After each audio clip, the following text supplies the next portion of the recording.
l'émotion qui est la mienne. Savez-vous qu'il y a 20 ans, j'étais à l'école de la santé publique lorsque je faisais ma formation de directeur. Je venais ici à cette église, mais elle n'avait du tout pas cette même présentation. D'ailleurs, nous avons été à l'origine de la mise en place de la dédicace de ce bâtiment. Et je me souviens très bien qu'on a dû venir un dimanche pour briquer les bancs que vous aviez avant. Parce qu'il y avait Liliane, son mari, et puis 2, 3 frères et sœurs qui étaient un peu plus âgés. Donc, jamais je ne pourrais imaginer que je sois aujourd'hui à cette place pour vous parler. Je rends grâce à Dieu. Mais j'ai un plaisir immense d'être venue ici parce que c'est l'occasion pour moi de mettre des visages sur les noms qu'on entendait sur la ligne. Donc, j'ai rencontré Coretta, c'est ça? Elle est là. L'Orvilla. Il y a d'autres que je connaissais. Et puis, je ne vous connais pas beaucoup, mais je vous porte dans mon cœur. Je voulais vous dire aussi, je voulais d'abord remercier mes musiciens et mes jeunes qui m'ont accompagné. Samedi dernier, nous étions tous ensemble à la retraite et je suis contente de les revoir. Ils sont là. On avait passé un moment merveilleux. Gloire à Dieu. Je voulais vous dire que je viens de la part du Seigneur et c'est un honneur pour moi de partager ce message. Mais le Seigneur veut aujourd'hui parler à nos cœurs. Il veut parler à mon cœur. Il veut parler à votre cœur. Il souhaiterait que nous puissions être perméables à cette parole. Nous allons le prier pour qu'il soit l'hôte de notre esprit, notre Père et notre Dieu. Qui sommes-nous? Qui sommes-nous pour que tu oses parler des choses éternelles, des choses sacrées, parler de toi en ce moment? Mais c'est toi qui nous as choisis, Seigneur. Tu nous as établis afin que nous annoncions les vertus de celui que tu nous as envoyé, Jésus-Christ. Alors en cet instant, je te confie cette assemblée. Tu la connais. Seigneur, je te demande de permettre que tous les membres, là où ils sont, quelle que soit leur activité, quel que soit leur état d'âme, puissent recevoir en ce jour de sabbat la pleine portion de cet esprit que tu nous as réservé en ce jour. Seigneur, efface-moi et parle par moi. Je te prie au nom de Jésus-Christ et pour ta gloire. Amen. Le titre du message est « Connais-tu réellement ton Dieu ?» Ce n'est pas une provocation. Ce n'est même pas une inquisition. Ce n'est ni une impertinence. C'est une question essentielle dans la vie de celui qui dit être enfant de Dieu et qui attend avec impatience de le retrouver dans le ciel. Connais-tu réellement ton Dieu? Jésus avait bien expliqué que cette vie éternelle à laquelle nous soupirons est un don de Dieu reçu par quiconque croit en Jésus. Mais il poursuit et dit, or la vie éternelle, c'est qu'ils te connaissent, toi, le seul vrai Dieu, et celui que tu as envoyé, Jésus-Christ. Donc, connais-tu vraiment ton Dieu?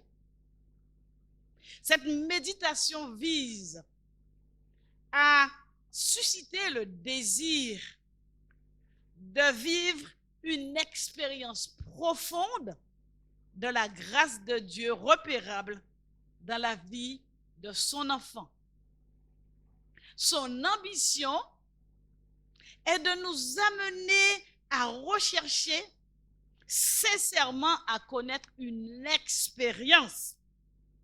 Notre Dieu, grâce à lui, pour ensuite la consommer la grâce divine jusqu'à la secréter par les pores de notre cœur.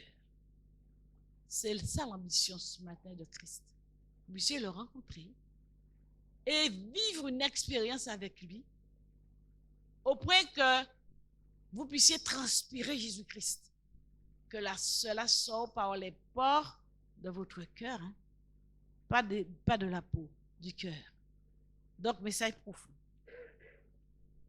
J'ai entendu il y a environ 6 mois le témoignage touchant de Daniel Lévy, l'acteur, et le chanteur juif, qui a joué le rôle important dans les 10 commandements. C'était juste avant de mourir. Il était en lutte avec un cancer qu'il essayait d'affronter, et ceci pendant 10 ans. C'était juste avant sa mort. Il est venu nous donner un dernier message lors de la naissance de sa petite fille. D'ailleurs, il est mort 2 jours après. Sa petite fille, qu'il était heureux d'accueillir, et il dit que c'était la joie de son cœur. Il a adressé un témoignage à ses amis, à ses fans, à ses admirateurs, mais ce témoignage était empreint d'une sérénité émouvante, vous imaginez, mais aussi d'une frilosité enrobée de petits goûts amers, parce qu'il sentait qu'il allait quitter sa fille. Alors je le cite, voilà ce qu'il dit son témoignage. Je suis extrêmement reconnaissant envers la providence, le ciel, le maître du monde qui dirige le monde et qui fait des miracles. Je lui suis reconnaissant pour sa gratitude envers moi. Je me lève le matin et je lui dis merci mon Dieu. J'ai un immense bonheur, vous l'imaginez, d'accueillir ma petite fille. Et puis, il s'arrête. Il dit, pour ceux que cela intéresse, Shabbat Shalom. Et pour les autres, pour tout le monde, je vous embrasse très fort. Daniel Lévy présente son Dieu comme un providentiel, l'immensité, un souverain généreux envers lui, avec qui il a des relations privilégiées quotidiennement. Chaque matin, je dis merci Seigneur. De quel Dieu parlait-il? Connaissait-il vraiment ce Dieu? En terminant, il a ressenti le besoin d'annoncer à tout le monde et de partager avec ses co-religionnaires, mais aussi les autres, son affection et son attachement à la parole de Dieu. Nous n'irons pas plus loin parce qu'on pourrait s'interroger après, mais nous allons nous interroger. J'ai été impressionné par le courage et l'audace dont il a fait preuve, jusqu'à dévoiler publiquement ses relations avec son Dieu. Celui qui a créé et gouverne le monde, la création, sa gratitude envers son endroit, ce qu'il est et ce qu'il fait pour lui. Mais en recevant cette confession, j'ai eu 3 réflexions personnelles. Suis-je en mesure de témoigner avec autant de fermeté promptement dans une situation similaire? Comment présenterai-je mon Dieu à ceux qui comptent pour moi, à ceux que j'estime, mes parents, mes amis? En quoi ma vie reflète-t-elle une vision juste et parfaite de ce Dieu qui me porte? Est-ce que dans ma vie, je le reflète? Mon souhait ce matin est de vous faire partager la puissance d'une vision claire et authentique de Dieu, perceptible dans votre vie, dans ma vie. Et cette vision nourrit des liens d'alliance permanents avec lui. Donc, au cours de notre entretien, nous verrons successivement ce que la Bible révèle de l'essence de ce Dieu, pour mieux le connaître? En quoi puis-je le reproduire et peut-on reproduire l'essence de Dieu? Quel est l'impact de sa présence dans ma vie de chrétien? Si je vous posais la question individuellement, connais-tu vraiment ton Dieu? Vous me répondriez certainement, Marceline, sinon je ne serais pas ici. Si on disait, oui, mais est-ce que tu le connais vraiment? Mais bien sûr. Mais je ne suis pas sûre que vous et moi, nous le connaissions réellement. Ça veut dire que nous pouvons à tout moment vivre ce qu'il nous transmet.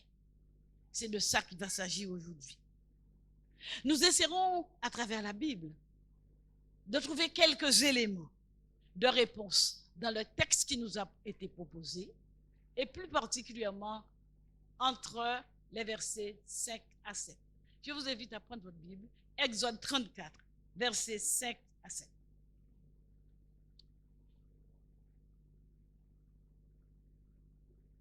Il est important pour moi de placer le contexte. Je vous dirai la première chose, que c'est l'Éternel qui s'est présenté à Moïse. L'Éternel s'est présenté à Moïse dans une situation bien particulière. On va y revenir. Mais ce n'est pas la première fois. La première fois que l'Éternel s'est adressé à Moïse et s'est révélé à Moïse, vous vous souvenez?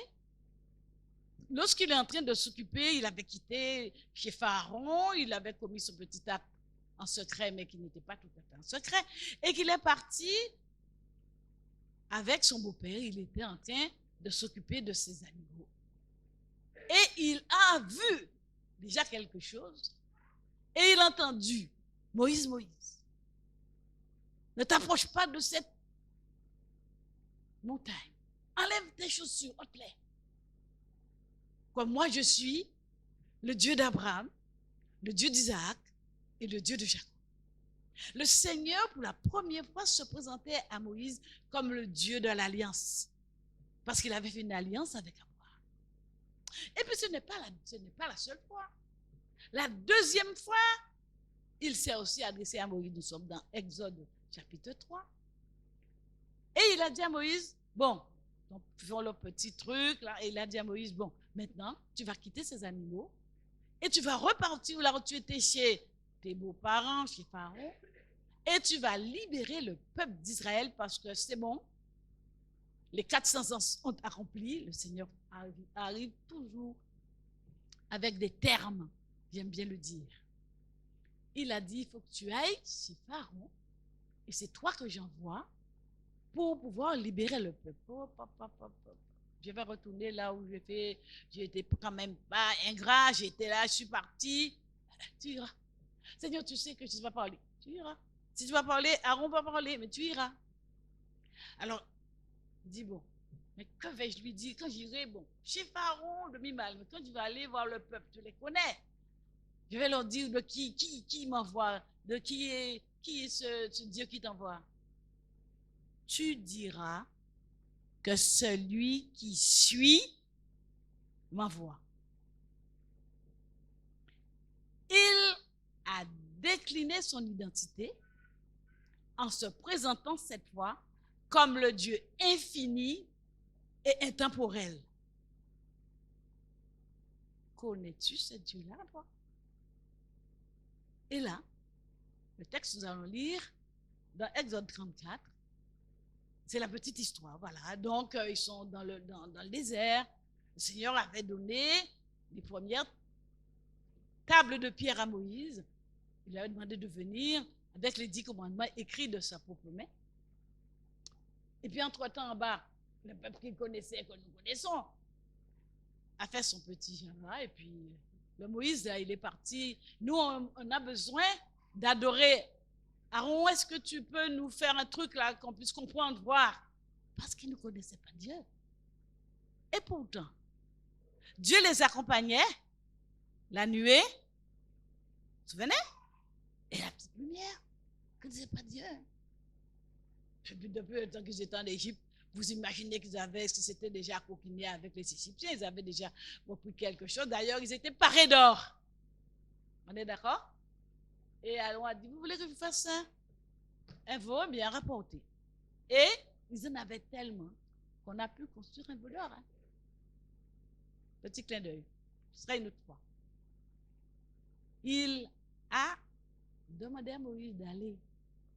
Et il a dit à Moïse, en descendant, Moïse était tellement excédé, mais on le connaît, hein? Il finit comme ça sa vie d'ailleurs.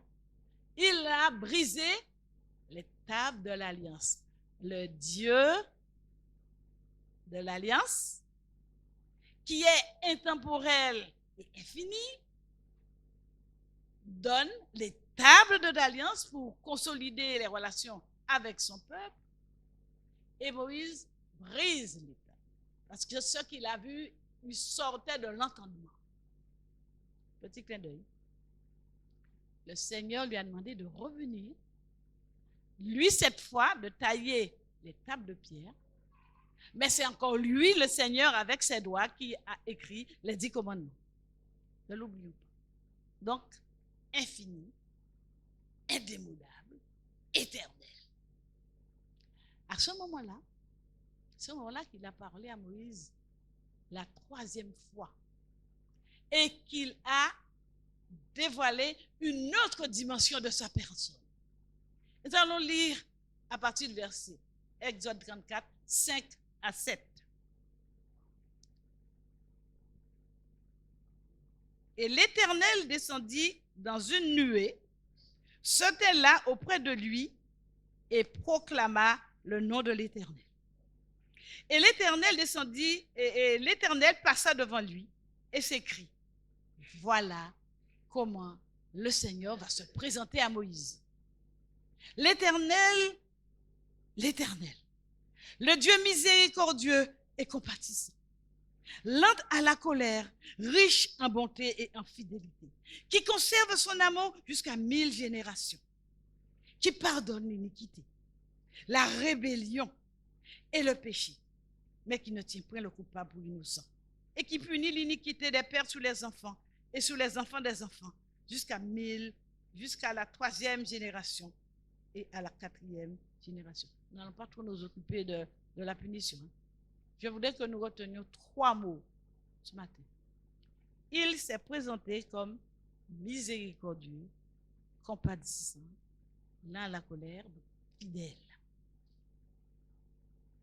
Le lieu choisi, la montagne de Sinaï, n'était pas anodin. C'est là que le Seigneur a appelé, c'est là aussi que nous appelons le mont Horeb. Vous connaissez dans notre histoire, Sinaï, Horeb, ça ne nous parle pas à nous chrétiens. Dieu, le Seigneur a beaucoup fréquenté. Ce n'est pas par hasard, c'est un lieu d'alliance. La circonstance, quant à elle, n'est pas fortuite.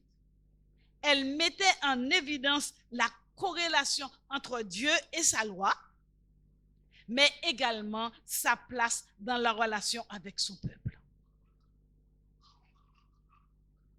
Nous allons définir les 3 mots que nous allons retenir: miséricorde, compassion et fidélité. La miséricorde, et c'est très important de le comprendre ça, la miséricorde de Dieu est une manifestation de sa bonté. Manifestation de sa bonté. Ça se voit, ça se repère. En même temps, c'est sa fidélité patiente envers les hommes à la vue de leur état pitoyable, leur souffrance et leur misère. C'est un sentiment de pitié qui pousse à pardonner aux coupables. Voilà un aspect de la personne de Dieu.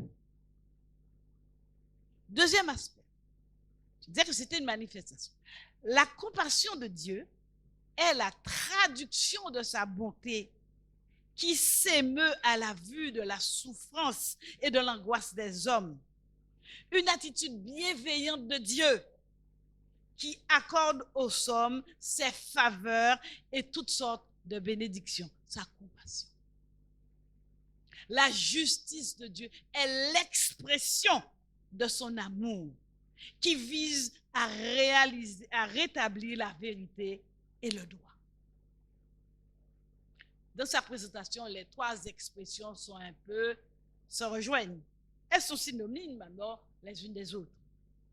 Elles traduisent, et c'est important, la disposition de Dieu à l'égard des hommes, disposition de Dieu à l'égard des hommes, une manière d'être et d'agir qui inspire essentiellement l'amour.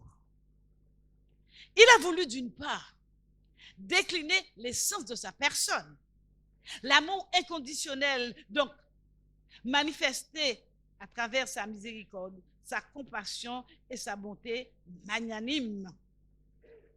Et d'autre part, mettre en évidence le grand besoin de l'homme, mettre en évidence le grand besoin de réconciliation de l'homme avec son Créateur. C'est pourquoi il est compatissant, il est bien, il est conscient que nous avons besoin de nous réconcilier avec lui, notamment le peuple d'Israël. Son seul dessein est de rétablir dans son peuple son image à travers des relations authentiques et saines. Des mots forts, mes frères. Relations authentiques, saines, très important. Voilà ce qu'il représente. Voilà son dessein. Et c'est pourquoi je vous disais ce matin que quand je n'avais à préparer ce culte, je sentais que j'avais les tripes. Je me dis, mais Seigneur, j'avais besoin de lui donner mon cœur parce qu'il veut me parler. Nous sommes le peuple, un peuple rebelle, mais il nous aime. L'histoire se répète. Nous avons bien vu que le peuple d'Israël, lorsqu'il est sorti de son esclavage, un moment disait, on était bien mieux dans l'esclavage, quoi.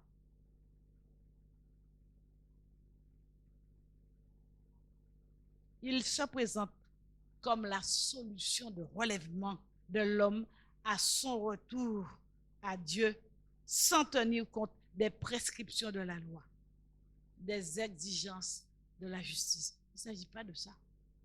Il s'agit de donner son cœur, parce que lui, il donne son cœur. En clair, l'Éternel dit, je suis grâce, je fais grâce, j'offre la grâce, car je suis amour.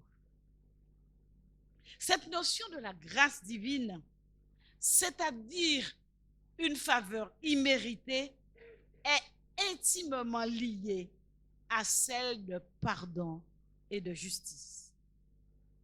Pour Roberto Badenas, dans son ouvrage, vous devez le connaître au-delà de la grâce, de la loi, la grâce, il dit, il s'agissait pour Dieu de les amener à regarder au-delà de la loi l'incomparable sollicitude de Dieu, celle dont Dieu fait preuve à l'égard de ses enfants. Si dans l'Ancien Testament, sa bonté et sa fidélité sont davantage mis en évidence, dans le Nouveau Testament, la vie de Jésus en a été une traduction parfaite. Jésus, qui est Dieu sur la terre, Jésus le sauveur du monde, celui qui va me sauver de mes péchés, mais celui à qui il avait dit à Philippe, celui qui m'a vu, a vu le Père. Donc, il a été la manifestation visible de la personne de son Père, de l'essence même de l'Éternel.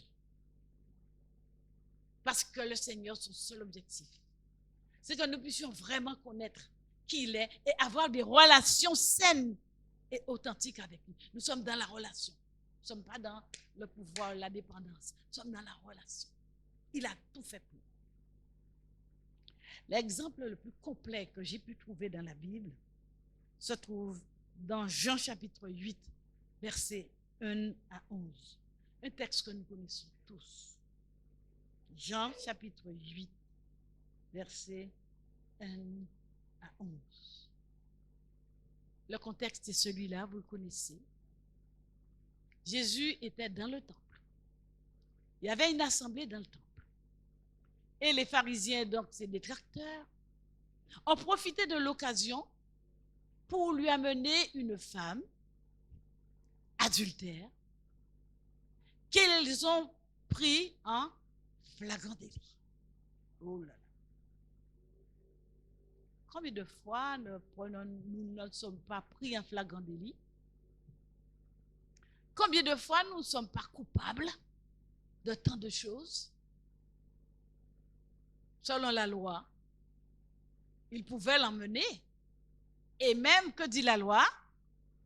Elle devait être lapidée.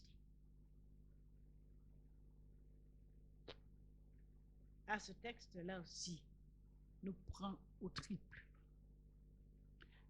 Et dans ce texte-là, le Seigneur reçoit cette femme.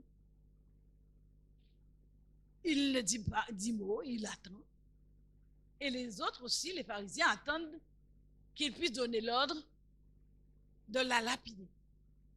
Jésus baisse la tête. Il écrit. Il écrit. Et il termine en disant que celui qui est sans péché lui lance la première pierre. Et c'est cette phrase qui me permet d'avoir une humilité et d'accepter mon frère, même s'il est au fond du péché. D'accepter ma soeur, même si elle est en flagrant délit prise.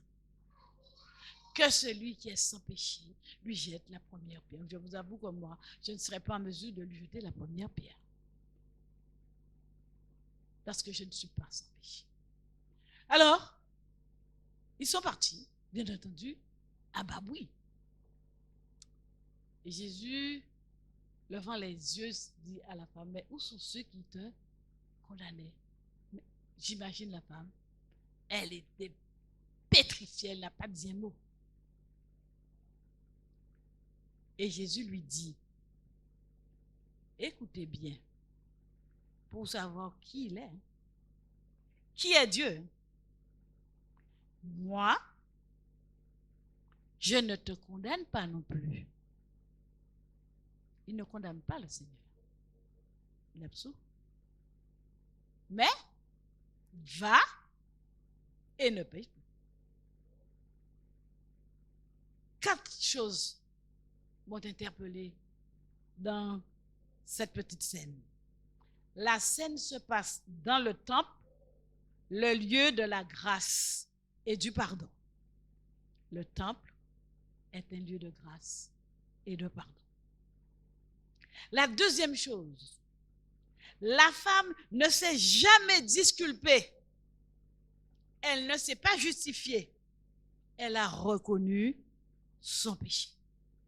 Est-ce que nous reconnaissons notre péché? Très souvent, nous sommes en train d'arrondir, oui, mais c'est à cause de la femme. Elle a reconnu son péché. Mais jusque-là, j'imagine qu'elle est prostrée, qu'elle ne dit pas mot. La troisième chose qui m'a interpellée, c'est que Jésus ne la prend pas pour innocente. C'est pas ce qu'il a dit là? C'est ça, Jésus. Il ne se prend pas. Il ne l'a pas pris pour une innocente. Il est juste. Parce que lui, il respectait les lois de Moïse, celles que lui-même il avait édictées.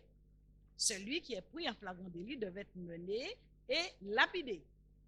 Lui, il ne lui a pas dit, bon, écoute, bon, entre nous, je te... Non, non. Il ne lui a pas dit, tu es coupable. Il ne lui a pas dit.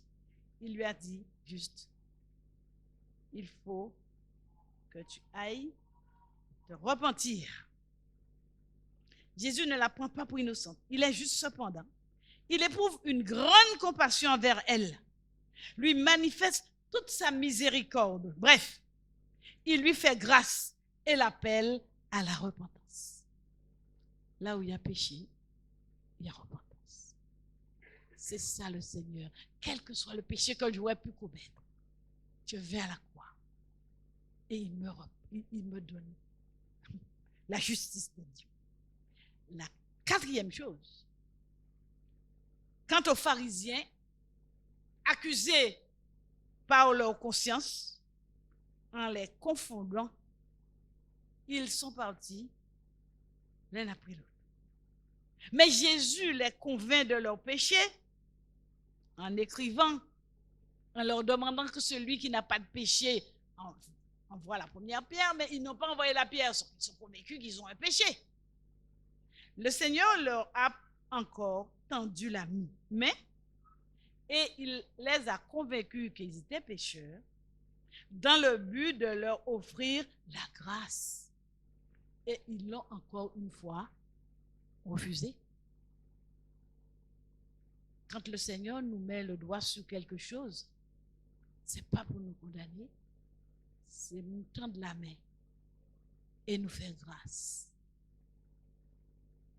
La femme adultère, Marie-Madeleine, plusieurs personnes souffrantes, empruntées dans la misère, soumises au rejet, à l'injustice, ont eu l'occasion de faire l'expérience de la grâce et sont en mesure de prétendre le connaître réellement, car ils sont en capacité de le manifester dans leur vie envers l'autre. En effet, oui, mes frères et sœurs, faire grâce est un défi pour nous.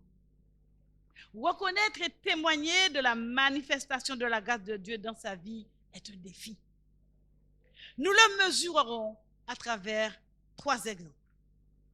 Dans Ésaïe 36, nous avons l'expérience de Ézéchias. Nous connaissons tous.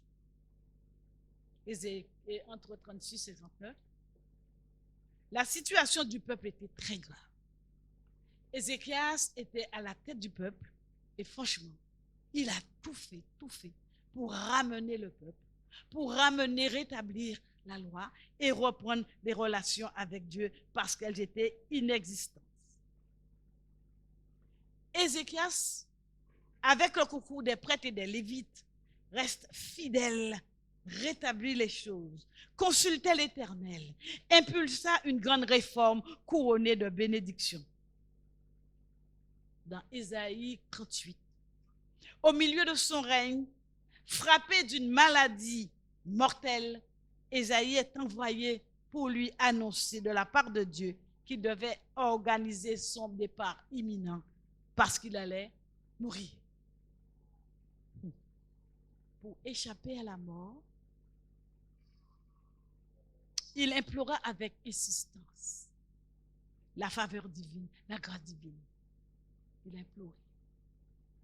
Celui dont les compassions ne sont pas à leur terme, entendit ses supplications, lui fit grâce de 15 années supplémentaires avec en plus l'assurance d'une victoire sur ses ennemis, les Assyriens, et la protection de la ville de Jérusalem.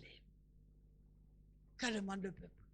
15 années de plus, victoire assurée et protection du peuple.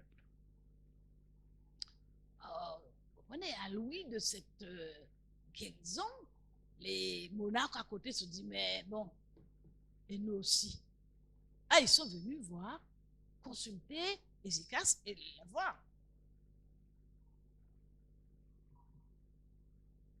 Au lieu de magnifier Dieu, sa grandeur et sa sollicitude envers lui, il a préféré s'exalter lui-même aux yeux des étrangers en présentant les biens, l'or, l'argent qu'il détenait, objet de bénédiction de Dieu. Il a reçu, il a bénéficié de la grâce de Dieu, mais il n'a pas su l'utiliser.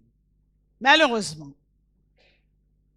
il a pu considérer cette faveur comme un dû, alors qu'une nouvelle chance lui a été accordée de reconsidérer ses rapports avec Dieu. Il n'a pas joui du reliquat d'années obtenu. Ézéchias n'a pas pu découvrir qui était réellement Dieu. Il le connaissait. Mais qui était-il? Il est compatissant, miséricordieux, et tout ce dont nous possédons vient de lui. Monsieur Daniel Lévy avait compris. Attention mes frères, nous aussi ça peut nous arriver.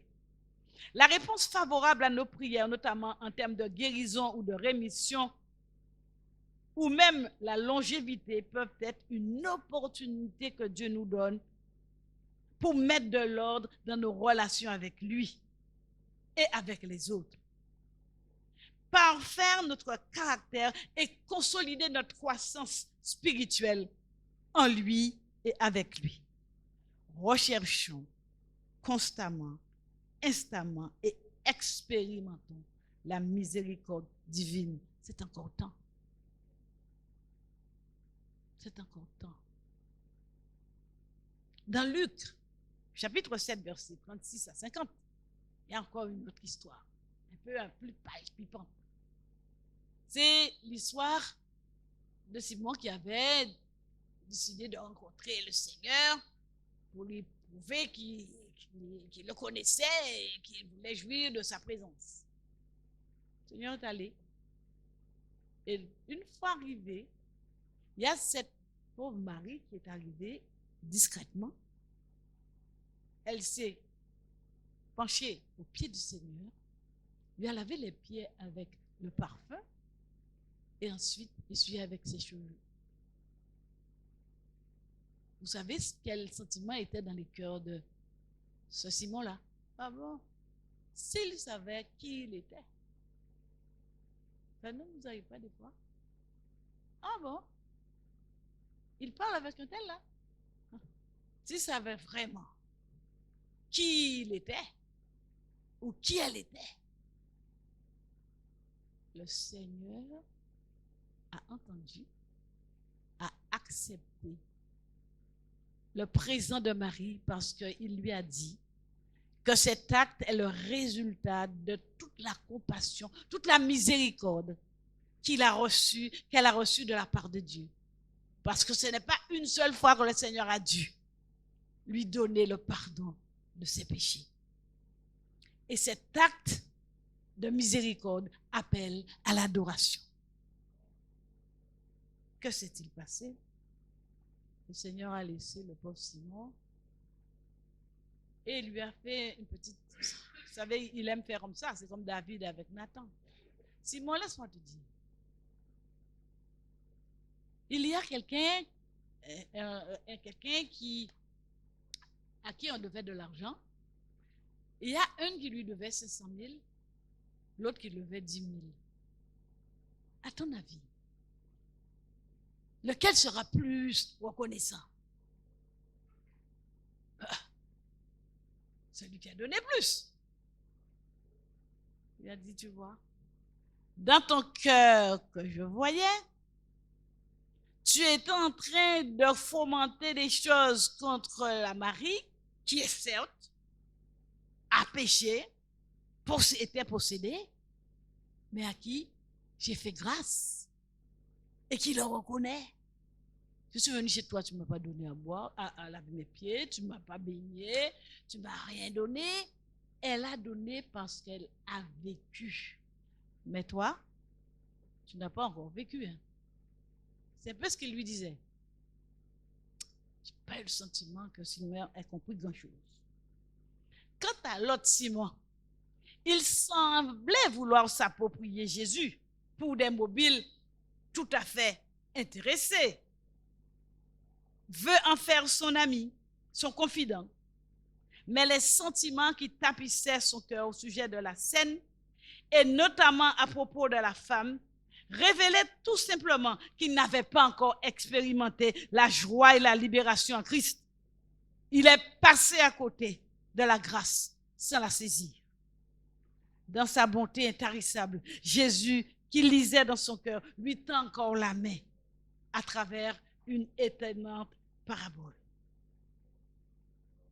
Il disait en fait à Simon, il était encore temps pour toi de vivre la grâce de Jésus. Mais hélas, rien n'est sûr. Vigilance, frères et sœurs. Nos limites humaines ne nous permettent pas de lire dans les pensées de l'autre. ni de décoder ses mobiles et ses motivations. Soyons peu prompts à émettre des avis au sujet des autres, de connaître, et au contraire, usons de compassion, de miséricorde envers eux, comme nous, ils aspirent et réclament la clémence divine. Lorsque nous avons vécu cette expérience, forcément, elle est évidente dans la réciprocité. On ne peut pas le garder. Celui qui a connu réellement Dieu, son Sauveur, exprime sa joie de délivrance en manifestant la grâce divine envers son prochain. Jésus a dit, heureux les miséricordieux, ils obtiendront miséricorde. De plus, vous avez reçu gratuitement, donnez gratuitement. Connaître réellement Jésus transforme la vision sur l'autre, modifie les relations à Dieu et à son prochain. Connaître réellement Dieu transforme la vision sur l'autre. C'est un mode de vie, un état d'esprit accessible à l'âme qui a conscience de l'immensité de la grâce dont il jouit. C'est exprimer et transpirer la miséricorde divine, la compassion, la bonté, l'esprit de pardon et de bienveillance produit par Jésus qui vit en moi, comme dit Paul, si je vis, ce n'est plus moi qui vis, c'est Christ qui vit en moi. Connaître vraiment Jésus-Christ, c'est expérimenter la règle d'or émise par Christ. Tout ce que vous voulez que les hommes fassent pour vous, faites-le de même pour eux. C'est vibrer de l'amour de Dieu qui fait don de façon tout à fait désintéressée, sans rien en retour. L'expérience d'Étienne en témoigne. Dans Acte 7, alors qu'il était lapidé à cause de son engagement dans la vulgarisation du salut reçu en Jésus-Christ, par sa victoire en sa mort, Étienne était lapidé. Mais il resta ferme, sans trahir ni sa foi, ni son Dieu, sans cacher son appartenance à la nouvelle vie en Jésus-Christ, et va même jusqu'à accepter la lapidation, transpirant de la grâce reçue de son Dieu. Lorsqu'il a rencontré le Seigneur, il a transpiré de cette grâce. Moi, lorsque j'ai rencontré le Seigneur, que je vois ma situation pitoyable, et après je sais par la foi que je suis vêtu du manteau de justice, je n'ai pas le choix. Je fais grâce aux autres, transpirant de la grâce reçue de Dieu. À l'exemple de Jésus, il lui remit son esprit, implora la miséricorde divine en faveur de ses bourreaux, puis s'endormit. Seigneur, ne leur impute pas ce péché. Faire preuve de compassion et user de miséricorde est réalité pour tout chrétien dont le cœur est empreint des sentiments qui sont en Jésus-Christ. Alors, connais-tu ton Dieu? Celui dont tu as le plus besoin? Celui qui peut te procurer le meilleur et l'essentiel, la vie éternelle? Celui qui peut te combler à l'infini parce qu'il est intemporel et infini? Il se présente comme le Dieu d'Abraham, le Dieu d'Isaac, le Dieu de Jacob, à toi ce matin, le Dieu de la promesse divine. Il dit, mon nom est, je suis toujours là, le Dieu de l'infini. Il se déclare le Dieu des relations basées sur l'amour inaltérable et la justice. Ressentez-vous le besoin d'exprimer l'essence de sa personne? Souhaitez-vous la consommer jusqu'à la secréter par les portes de votre âme? Aujourd'hui, votre Dieu vous en donne l'occasion. Il est à la porte de votre cœur, il frappe. Et il est attentif et impatient de votre retour. Ouvrira? N'ouvrira pas? C'est vous qui décidez. en Éden, le premier Adam, en bravant Dieu, a dû admettre que sa destinée est la mort. De plus, il a altéré en sa personne l'image de son Créateur, l'amour inconditionnel, à la faveur de moi égoïste et cru. Il est privé de l'occasion de découvrir et d'expérimenter la bonté de Dieu, son caractère et sa justice. Mais heureusement, il y a plus de 2000 ans, le deuxième Adam est venu affranchir le premier Adam, ainsi que sa postérité, dont vous et moi. Il nous a affranchis de la mort éternelle. Frères et sœurs, le Seigneur est mort, il est ressuscité pour détrôner définitivement la mort éternelle. Et si un jour nous puissions en jouir, ce serait de notre fête, de notre choix. Et là, nous avons usé de notre libre arbitre. Il est venu détrôner le moi avec ses racines et ses tentacules, et je me permets d'en citer quelques-unes. L'arrogance, la suffisance, l'orgueil, la méchanceté, la violence, la colère, la jalousie, l'envie.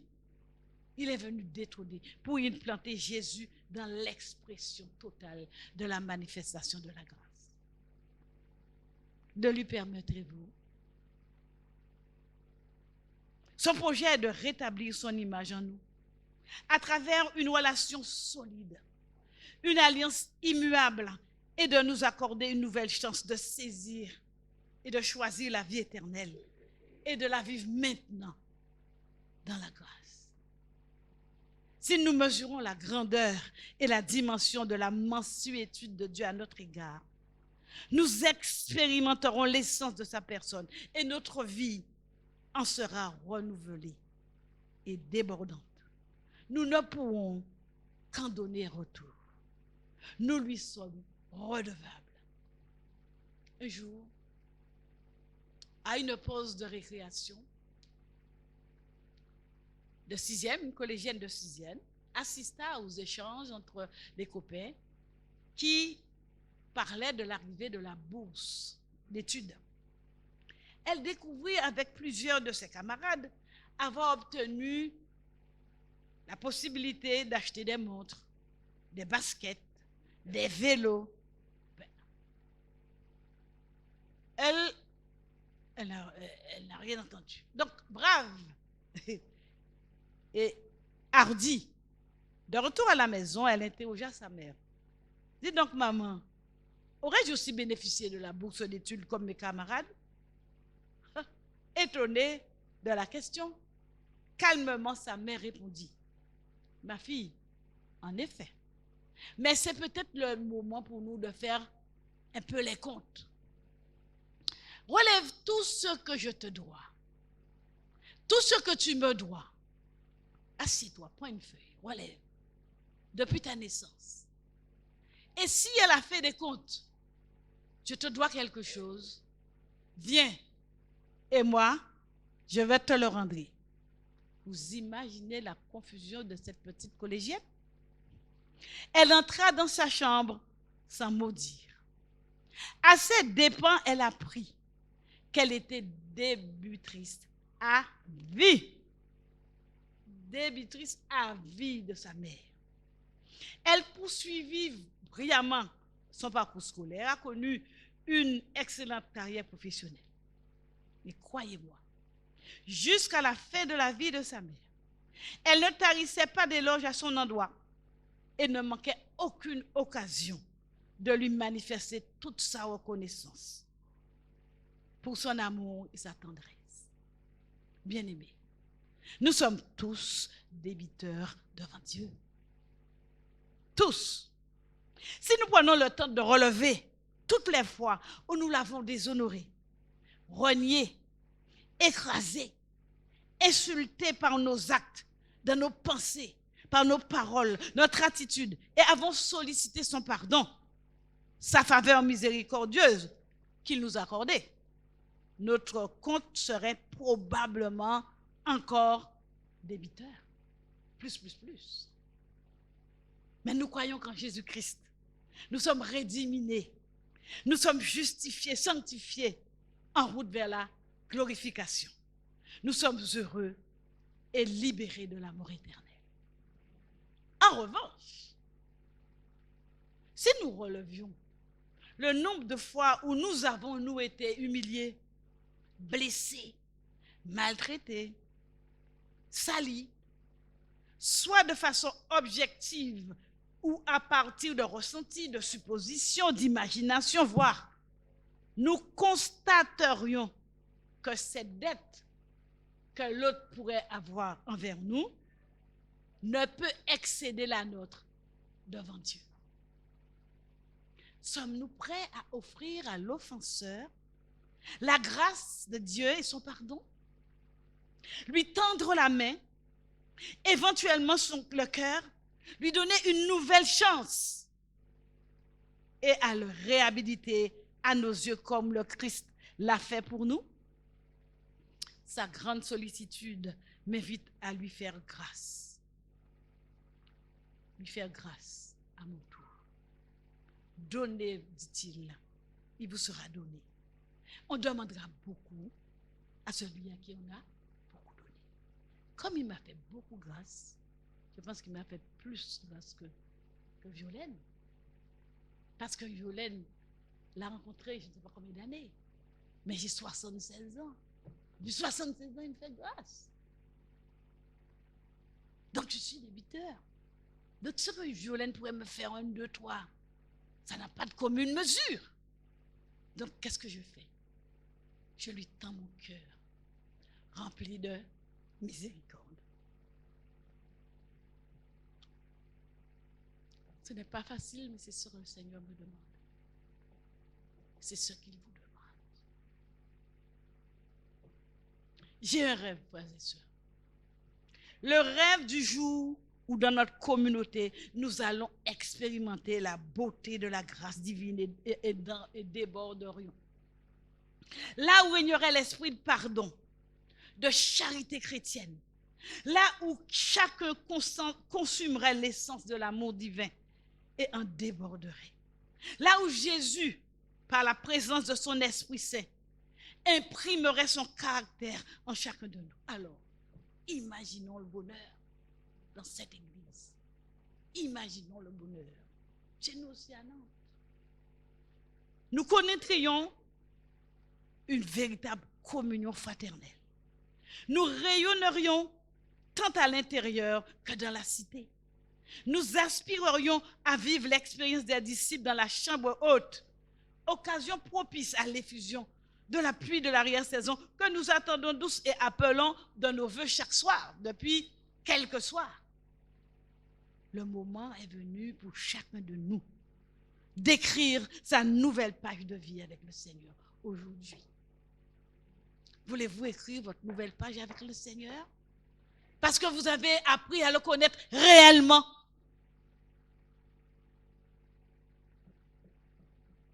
Engageons-nous dans cette palpitante aventure. Nous connaîtrons la sécurité et la paix du cœur. Nous en sortirons grandis en quête d'une maturité spirituelle durable. Nous pourrons témoigner par notre vécu que notre Dieu est aimant, miséricordieux, compatissant, plein de bonté et juste, de le crier à tue-tête et à plein gosier à qui veut l'entendre. Le Dieu, mon Dieu, il est compatissant et il m'a fait grâce. Donc je ne peux que te faire grâce. Et je lui suis redevable. Mon compte est débiteur, il est rouge. Donc moi, je peux effacer la tienne. Je rêve du jour où nous serons à cet état-là. Nos paroles seront toujours accompagnées de grâce. Nous dégagerons les sentiments qui sont en Jésus-Christ. Nos pensées seront captives de ce qui est vrai, honorable, juste, aimable, noble, qui mérite l'approbation vertueux et digne de louange, d'adoration. Nous n'allons arrêter de faire des petits trucs. Nos pensées seront remplies de ce qui est vrai, pur, vertueux. Nos attitudes empreintes d'un amour fraternel, patient, plein de bonté, qui espère tout, croit tout, supporte tout et ne soupçonne point le mal. Nous reconnaîtrons l'autre comme propriété de Dieu. Le considérerons au-dessus de nous-mêmes, selon ce que Paul nous invite à faire. Tout cela est réalité dans notre vie aujourd'hui, si nous le voulons. Lorsque la racine de la grâce divine poussera dans notre cœur, alors, semons et laissons prendre la graine de la grâce dans le jardin de notre cœur, de notre âme. Et si d'aventure, il y avait quelqu'un ici qui souhaiterait vivre cette expérience, est-ce qu'elle peut venir ici? Et ensemble, nous allons chanter et nous allons prier pour que le Seigneur l'y aide. Parce qu'il y a l'ennemi qui passe et qui sème aussi, c'est grave. Ceux qui le souhaitent, nous pourrions prier ensemble. J'ai envie de dire, Seigneur, associez-vous à moi si vous le voulez. Et nous allons nous consacrer au Seigneur. Maintenant.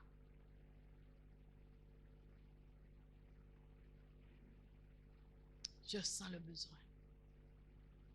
Je ne sais pas pour vous, mes frères, mais nous en avons besoin. Aujourd'hui.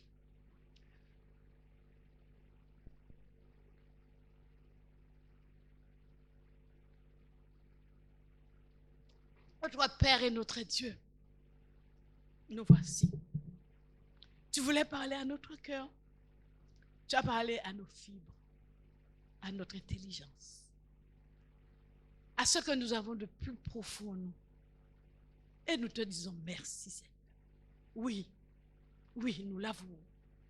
Peu ou prou, par quelque moyen que ce soit, nous avons manifesté les sentiments de ton ennemi. Nous avons concocté les approches de l'ennemi en voulant prendre ta place. Et pourtant, dans ta parole, que d'exemples où tu nous disais, non, reste à ta place et donne, fais grâce. Nous ne savons pas faire grâce, Seigneur. Aie pitié de nous ce matin. Défaire son esprit. Nous voulons, et nous l'avons dit, Nicole a prié pour nos péchés. Mais nous voulons que tous, ensemble, nous te rencontrions là où tu es, dans le lieu très saint, où tu attends avec impatience, que nous venons effacer dans ton livre tout ce que nous avons eu comme pensée mauvaise, comme péché contre le Saint-Esprit, presque, puisque aujourd'hui nous entendons ta voix. Nous avons péché contre notre frère, contre notre sœur, contre toi. Nous n'avons fait des choses qui n'étaient pas agréables. Tu nous appelles maintenant. Nous voulons et nous sommes assurés, Seigneur, que tu nous écoutes parce que depuis 1844, tu es en train de mettre de l'ordre dans tes livres. Mais aie pitié de nous. Regarde tout ce que nous avons fait qui n'est pas en notre faveur. Et efface, Seigneur. Efface, Seigneur. Purifie. Et permets que nous puissions marcher avec toi. Verse en nous maintenant ton Esprit Saint qui va développer en nous cet amour dans ses facettes. La joie, la paix, la patience, mais surtout la compassion, la miséricorde, la fidélité et cette propension à faire grâce. Conduis-nous pendant cette journée. Nous t'ouvrons notre cœur, nous te disons, Seigneur, fais de nous ta propriété exclusive maintenant. Nous déposons tous nos projets et notre personne devant toi. Nous te demandons de demeurer en nous et de faire que tout ce que nous aurons à faire, nous le fassions selon ta volonté. Seigneur, façonne, émonde. Et en dépit de nous-mêmes, sauve-nous, Seigneur, parce que nous le voulons. Mais nous n'en sommes incapables. Au nom de Jésus-Christ. Et pour sa gloire. Amen.